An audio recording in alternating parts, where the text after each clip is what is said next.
नमस्कार। आज हम एक बहुत ही गहरे और शायद बहुत निजी विषय पर बात करने जा रहे हैं। राजयोग का वो सबसे ऊंचा लक्ष्य, आत्मा का परमात्मा से मिलन। हमारे पास राजयोग, आत्मा और परमात्मा का मिलन नाम के स्रोत से कुछ खास हिस्से हैं। ये इस अनुभव को परत दर परत खोलते हैं। देखिए, राजयोग, जिसे अष्टांग योग भी कहते हैं, ये मन को साधने का, ध्यान के जरिए उस परम मिलन तक पहुंचने का एक एक पूरा रास्ता है। तो आज की हमारी ये जो गहन पड़ताल है, इसका मकसद सिर्फ जानना भर नहीं है, बल्कि उस मिलन के सार को, उसकी अनुभूति को समझना है। कैसे ध्यान की तकनीकों से भी आगे बढ़कर उस शांति, उस एकता तक पहुंचते हैं जिसे योग का असली राज कहा गया है। और जो सोच है हमारे पास, उसकी शुरुआत ही बड़ी दिलचस्प है।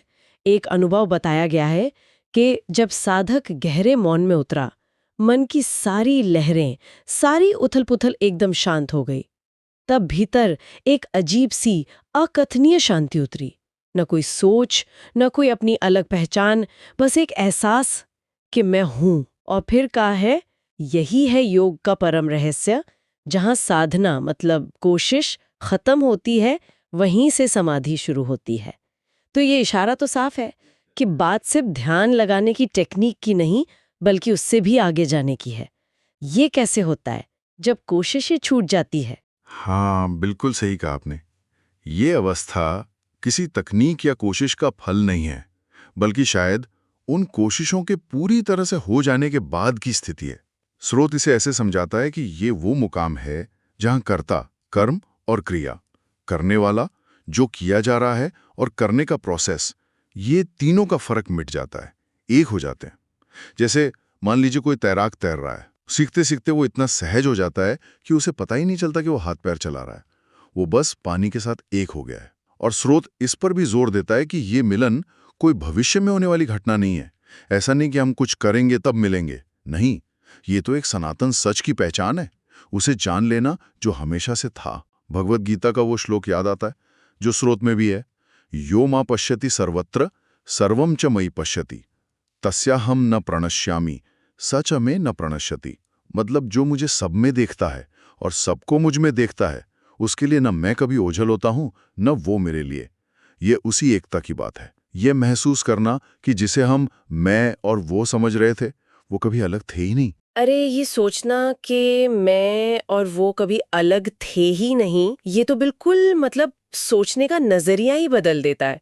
तो क्या दूरी बस एक वहम थी, एक इल्यूजन? स्रोत कहता है कि ये न आसन है, न प्राणायाम, न कोई मंत्र जाप, न कोई सिद्धि है, बस एक एहसास है, एक बोध। तो जब साधक सच में अपने अंदर उतरता है, सारी बाहरी चीजें छोड़कर, तो उसे वहां क्या मिलता है, क्या दिखता है उसे? स्रोत के हिसाब से उसे ये साफ दिखने लगता है कि वो कभी अकेला था ही नहीं, जिसे वो इतने समय से अपना छोटा सा मैं समझ रहा था। अपनी इच्छाएं, अपने डर, अपनी यादें, वो असल में हमेशा से उसी अनंत चेतना का, उसी वो का, मतलब परमात्मा का ही एक हिस्सा था, अटूट हिस्सा। तो ये बाहर से कुछ आकर मिलना नहीं है, जैसे दो अलग चीजें जुड़ती हैं, वैसा नहीं। ये तो अपनी ही भूली हुई असली पहचान का वापस याद आना है। स्रोत इस पर बहुत बल देता है कि जो दूरी, जो अलगाव हम महसूस करते हैं, वो पूरी तरह से मन की बनाई हुई है, हमारे विचारों, हमारे संस्कारों की वजह से। जैसे रस्सी में सांप दिखना, सांप था नहीं, बस वहम था। वैसे ही परमात्मा से दूरी कभी थी ही नहीं, बस मन ने मान ली थी। गीता का वही श्लोक वो इसी सच्चाई को फिर से कहता है। परमात्मा और आत्मा हमेशा से एक हैं, अभिन्न। बस नजर पर जो पर्दा पड़ा है, उसे हटना है। ठीक है, तो ये अपनी असली पहचान का एहसास है। पर फिर इस मैं का क्या होता है? ये जो छोटा मैं है, हमारा अहंकार, उसका क्या? क्योंकि योग साधना में तो अक्सर अहंकार को ही सबसे बड़ी रुकावट मानते हैं ना। स्रोत में भी ये सवाल उठाया गया है, जो शायद हर साधक के मन में आता होगा। तो क्या इस अवस्था में पहुंचकर मैं भगवान बन जाऊंगा? ये ख्याल थोड़ा अहंकारी भी लगता है और शायद थोड़ा डरावना भी। हाँ हाँ, ये बहुत ही मानवीय सवाल है, बिल्कुल स्वाभाविक है। और देखिए श्रोत इसका कितना सुंदर और साफ जवाब देता है। कहता है नहीं, तुम भगवान बनोगे नहीं। जब तुम्हारा मैं पूरी तरह मिटेगा, तब जो बाकी रहेगा वही वह यानी भगवान है। तो यहाँ कुछ बनने की बात ही नहीं है, बल्कि जो हम नहीं हैं उस वहम के मिटने की बात है। अहंकार की तुलना स्रोत में सागर की एक लहर से की गई है। लहर उठती है, कुछ पल दिखती है, चंचल रहती है, उसका अपना एक अलग रूप होता है। जब तक लहर खुद को सिर्फ लहर समझती है, उसे लगता है मैं सागर से अलग हूं, मेरा अपना वजूद है। पर जैसी लहर शांत होती है, नीचे बैठती है, तो क्या होता है? क्या वो सागर बनती है? नहीं, वो तो हमेशा से सागर का ही पानी थी, सागर का ही हिस्सा थी। शांत होने पर बस उसका वो लहर वाला वहम मिट गया और वो अपने सागर वाले रूप में मिल गई। राजयोग की यात्रा इसी वहम में पड़ी लहर के शांत होके अपने सागर रूप को पहचानने की है। अहंकार का पूरी तरह से विलय होता है इसमें, और जो बचता है वो शुद्ध चेतना है, परमात्मा है। और स्रोत ये भी कहता है कि ये मिटना कोई दर्दनाक चीज नहीं है, बल्कि ये तो मुक्ति है, हल्का होने का परम आनंद है, जैसे कोई बहुत भारी बोझ उतर गया हो। लहर का सागर हो जाना, ये एनालॉजी बहुत पावरफुल है। तो जब ये अहंकार वाली लहर मिट जाती है और साधक अपने सागर रूप को महसूस करता है, तब उसकी दृष्टि में क्या बदलाव आता है, दुनिया को देखने के उसके नजरिए में? स्रोत एक बहुत प्रसिद्ध महावाक्य का जिक्र करता है, सर्वम खल्विदम ब्रह्मा, यानी सब कुछ निश्चय ही ब्रह्मा है। इसका अनुभव रोजमर्रा की जिंदगी में कैसा होता होगा? क्या दुनिया ही बदल जाती है? यह एक बहुत महीन बात है समझने की। स्रोत इसे साफ करता है। जब साधक इस परम सत्य को अनुभव करता है तो ऐसा नहीं होता कि बाहर की दुनिया कोई जादू से बदल जाती है। पत्थर अब भी पत्थर ही दिखता है, पेड़ अब भी पेड़ ही रहता है, इंसान अब भी इंसान ही दिखते हैं। बदलती है तो सिर्फ साधक की अंदर की नजर, उसका देखने का ढंग। वो अब हर चीज के बाहरी रूप के पार देखने लगता है, उसके असली तत्व को। वो महसूस करता है कि पत्थर का जो मूल तत्व है वही पेड़ का है, वही हवा का है, वही उसका अपना है, और वही उस इंसान का भी है जिसे वो पहले शायद पसंद नहीं करता था या दुश्मन समझता था। स्रोत में एक उदाहरण दिया है, जैसे सोने के कई गहने हों, हार, कंगन, अंगूठी, नाम और रूप अलग अलग हैं, पर सुनार जानता है कि सबका असली तत्व सोना ही है। वैसे ही ज्ञानी पुरुष दुनिया के अनगिनत नाम रूपों के पीछे उसी एक ब्रह्म तत्व को देखता है। पत्थर भी ब्रह्म की ही अभिव्यक्ति है, फूल भी ब्रह्म है, सुख भी ब्रह्म है, और जिसे हम दुख कहते हैं वो भी उसी एक परम सत्य का ही कोई पहलू है। ये तो सचमुच जिंदगी की पूरी तरह बदल देने वाला अनुभव होगा, अगर हर कण में, हर इंसान में, हर हालत में, चाहे अच्छी हो या बुरी, वही एक तत्व दिख रहा है, वही ब्रह्म। तो फिर जीवन जीने का तरीका कैसे बदल जाता होगा? क्या इंसान पैसिव हो जाता है या और ज्यादा एक्टिव? हाँ, बिल्कुल, ये रूपांतरणकारी है। स्रोत बताता है कि तब जीवन पैसिव नहीं होता, बिल्कुल नहीं, बल्कि उसकी क्वालिटी बदल जाती है। तब हर काम पूजा बन जाता है, हर सांस लेना भी उस परम चेतना के लिए एक शुक्रिया जैसा हो जाता है। हर पल वर्तमान में जीना वही ध्यान बन जाता है, क्योंकि भविष्य की चिंता और अतीत का बोझ वो उस एकता के एहसास में घुल जाते हैं। स्रोत कहता है कि तब हर प्राणी में शिव का रूप दिखने लगता है, उसी दिव्यता का। इसलिए सेवा और करुणा वो अपने आप आते हैं, किसी पुण्य कमाने के लिए नहीं, बल्कि इसलिए कि दूसरे में भी वही है जो मुझ में है। जीवन के साधारण से साधारण काम, खाना बनाना, चलना, बात करना, वो भी एक दिव्यता से, एक अवेयरनेस से भर जाते हैं। सबसे बड़ा बदलाव आता है भेद दृष्टि के खत्म होने में। ये मैं और तुम, मेरा और तेरा का भाव ये कमजोर पड़ने लगता है। सब कुछ एक ही विराट चेतना की लीला या खेल जैसा लगने लगता है। और स्रोत ये भी साफ करता है कि ये सिर्फ एक दिमागी समझ या फिलॉसफी नहीं रह जाती, ये एक जीता जागता पल पल का अनुभव बन जाता है। आपने कहा ये दिमागी समझ से परे एक जीता जागता अनुभव बन जाता है। ये दिलचस्प है, क्योंकि अक्सर ज्ञान मार्ग को थोड़ा सूखा, इंटेलेक्चुअल माना जाता है और भक्ति मार्ग को ज्यादा भावनात्मक, प्रेम और समर्पण वाला। लेकिन स्रोत आगे ज्ञान और भक्ति के एक अद्भुत संगम की बात करता है। कहता है कि जब ध्यान सचमुच गहराता है तो ज्ञान अपने आप भक्ति में घुलने लगता है और भक्ति ज्ञान में टिक जाती है। ये कैसे मुमकिन है? बुद्धि और प्रेम का ये मेल, जो अक्सर उल्टे लगते हैं, ये योग के शिखर पर कैसे एक हो जाते हैं? ये राजयोग की सबसे खूबसूरत और गहरी अनुभूतियों में से एक है।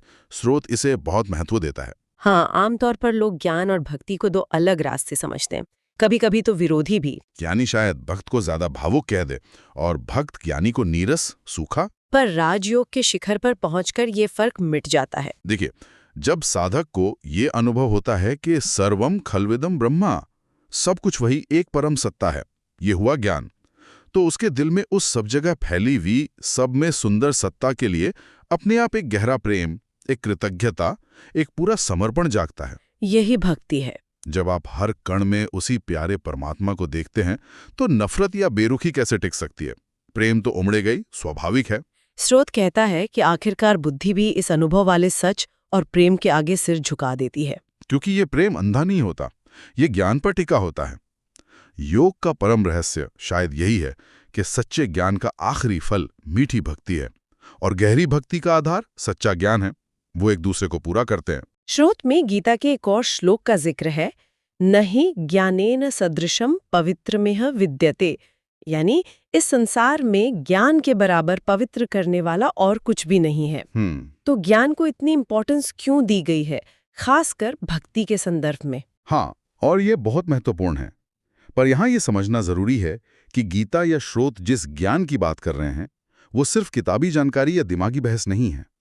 श्रोत इस बात पर बहुत जोर देता है कि ये ज्ञान सिर से नहीं, दिल से आता है, यानी ये एक सीधा अनुभव है, अपरोक्ष अनुभूति। ये उस गहराई से पैदा होता है जहां अहंकार का धुआं छट चुका होता है। ये वो समझ है जो ध्यान की गहराइयों में उतरने से, अपने सच को अनुभव करने से पैदा होती है, शास्त्रों को रटने से नहीं। जब दिल से ये बोध होता है कि सब एक है, सब उसी परमात्मा का रूप है, तो भक्ति किसी कोशिश से नहीं लानी पड़ती, वो झरने की तरह अपने आप फूट पड़ती है। तब ज्ञान और भक्ति एक ही सिक्के के दो पहलू बन जाते हैं। एक, सच को बुद्धि से जानना, दूसरा, उसी सच को दिल से प्रेम करना। इसलिए ज्ञान पवित्र है, क्योंकि वो हमें हमारे असली रूप और सबके साथ हमारी एकता का बोध कराता है।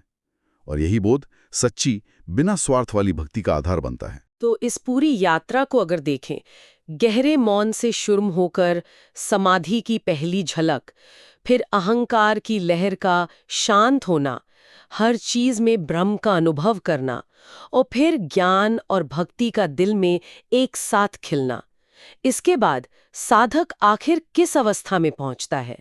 श्रोत में एक सवाल का फिर से जिक्र आता है, मैं कौन हूं? लेकिन कहा गया है कि अब ये सवाल जवाब नहीं मांगता, ये सवाल ही शांत हो जाता है। इसका क्या मतलब है? ये अवस्था कैसी होती होगी? इसका मतलब है कि साधक अब उस परम अवस्था में पहुंच गया है, स्थित हो गया है, जहां द्वैत का यानी दो होने के भाव का पूरी तरह से अंत हो गया है। उसे ये साफ साफ पता चल गया है कि जो मैं सवाल पूछ रहा था, मैं कौन हूं, वो सीमित मैं भी उसी परम चेतना का एक बुलबुला ही था। और जिस जवाब को वो खोज रहा था, वो जवाब भी कोई बाहर की चीज नहीं, बल्कि उसी चेतना का स्वभाव ही था। खोजने वाला साधक और खोजा जाने वाला परमात्मा, ये दो रहे ही नहीं, एक हो गए। जैसे सपना देखने वाला जागने पर ये नहीं पूछता कि सपने का कैरेक्टर कहाँ गया, वो जानता है कि वो कैरेक्टर भी मैं ही था, सपना भी मेरा ही फैलाव था। उसी तरह आत्मज्ञान के बाद मैं कौन हूं, ये सवाल ही इर्रेलेवेंट हो जाता है। कोई सवाल बाकी नहीं रहता, कोई शक नहीं बचता, बस एक गहरी अथाह शांति, एक मौन रह जाता है। और श्रोत इसी परम मौन को, इसी शून्यता या पूर्णता को ही परमात्मा कहता है। बिल्कुल, वही परम शांति, वही साक्षी भाव, वही निराकार, निर्विकार शून्यता, जो असल में सब कुछ से भरी हुई पूर्णता है, वही परमात्मा है। और इसी अवस्था में उपनिषदों के महावाक्य तत्वमसि, तू वही है का सच्चा अंदरूनी अर्थ बिजली की तरह कौंध जाता है। साधक ये अनुभव कर लेता है कि वो जिस परमात्मा को बाहर खोज रहा था, मंदिरों में, मूर्तियों में या स्वर्ग में, वो उससे कभी अलग था ही नहीं, वो खुद वही तत्व है। ये आत्म साक्षात्कार ही राजयोग की सबसे ऊंची मंजिल है, आखिरी लक्ष्य है। इस परम अवस्था को पा लेने के बाद क्या होता है? ये सवाल अक्सर लोगों के मन में आता है। क्या योगी या ज्ञानी पुरुष दुनिया से बिल्कुल कट जाता है, हिमालय की गुफा में चला जाता है, या वो वापस हमारे बीच लौटता है? स्रोत के आखिरी हिस्से में संसार में वापसी और जीवन जीने की कला पर कुछ कहा गया है। हाँ, और ये पहलू बहुत जरूरी है, क्योंकि योग सिर्फ समाधि में बैठे रहने के लिए नहीं है, बल्कि जीवन को दिव्यता से जीने की कला भी है। श्रुत कहता है कि आत्म साक्षात्कार के बाद योगी आमतौर पर संसार में ही रहता है, सामान्य जीवन जीता है, लेकिन उसकी अंदर की नजर, उसका जीने का अंदाज पूरी तरह बदल चुका होता है। वो अब दुनिया को एक अलग नजर से देखता है। श्रुत कहता है कि वो कर्म करता है, पहले से शायद ज्यादा कुशलता और प्रेम से करता है, पर वो कर्ता नहीं बनता, यानी वो कर्म के फल से या मैंने ये किया कि अहंकार से नहीं जुड़ता। वो कर्म को ईश्वर की पूजा समझकर करता है। वो प्रेम करता है, स्नेह करता है, पर अब उसका प्रेम किसी एक व्यक्ति, वस्तु या विचार तक बंधा नहीं रहता। वो यूनिवर्सल, निस्वार्थ हो जाता है। वो किसी से बंधता नहीं। वो जीवन के सुख दुख को साक्षी भाव से देखता है और मृत्यु के डर से पूरी तरह मुक्त हो जाता है, क्योंकि उसने अपनी नित्य शाश्वत प्रकृति को जान लिया है। उसे पता है कि शरीर के आने जाने से उसका असली स्वरूप। तो संक्षेप में कहें, यही राजयोग का असली फल है, जिसे शायद गीता में स्थित प्रज्ञा कहा गया है, यानी स्वयं में पूरी तरह स्थित होना, अपने आत्म स्वरूप में टिके रहना और साथ ही साथ सब में समाहित रहना, सबसे जुड़ा हुआ महसूस करना, अपने केंद्र में शांत रहकर भी पूरी सृष्टि के साथ एक लय में जीना। बिल्कुल सही कहा आपने। स्वयं में स्थित और सर्व में समाहित, ये एक अद्भुत और जीता जागता बैलेंस है। वो अपने आत्मस्वरूप की शांति और स्थिरता में पूरी तरह जमा रहता है, लेकिन साथ ही हर प्राणी, हर कण में उसी आत्मस्वरूप की झलक देखता है।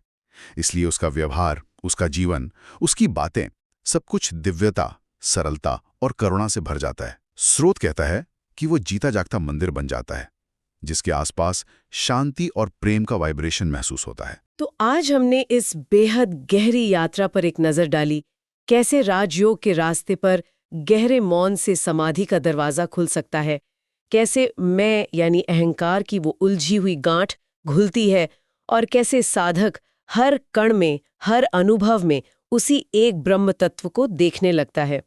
हमने ये भी समझा कि ज्ञान और भक्ति कैसे शिखर पर जाकर एक हो जाते हैं और अंततः तत्वम असि, तू वही है, के महावाक्य का अनुभव होता है।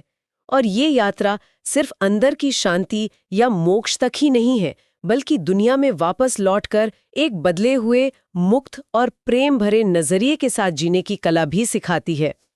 कर्म करते हुए भी कर्ता भाव से मुक्त रहना, प्रेम करते हुए भी लगाव से परे रहना। बिल्कुल, यही राजयोग का सार है, और उसका फल भी स्वयं में स्थित होना और फिर भी सब में समाहित रहना।